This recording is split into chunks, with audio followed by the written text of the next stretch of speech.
গাল দিও না কিন্তু।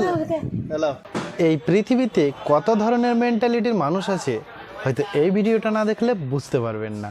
কেন বললাম? কারণটা হচ্ছে আমার কাছে কদিন আগে এই মাসি এসেছিল কিছু সাহায্যের জন্য, কিন্তু আমি সেই সময় দোকানে ব্যস্ত থাকার কারণে একটু দেরি হয়ে যায় ওনাকে কিছু পয়সা দিতে, যার কারণে উনি আমাকে খিস্তি মারতে মানে গালাগালিজ করতে শুরু করে। কারণটা হচ্ছে আমার দেখে মনে হয়েছিল উনি স্বাভাবিক যে মানুষ হয় মানে মেন্টালিটির মানুষ হয় সেই রকম না, একটু অ্যাবনর্মাল টাইপের, যার জন্য কিছু মনে করিনি। কিছু খেতে দিব?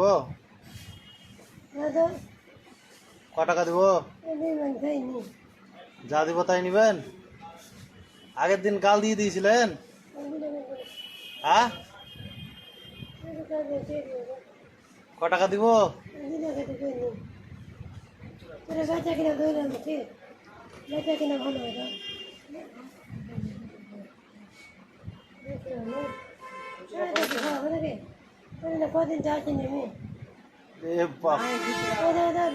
ক টাকা দিব? 2 টাকা?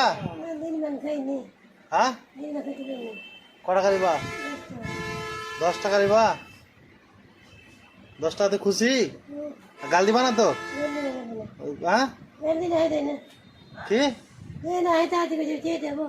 হ্যাঁ বলছি 10 টাকা নিলে খুশি তো? খুশি তো 10 টাকাতে? গাল দিও না কিন্তু, গাল দিও না কিন্তু। হ্যালো,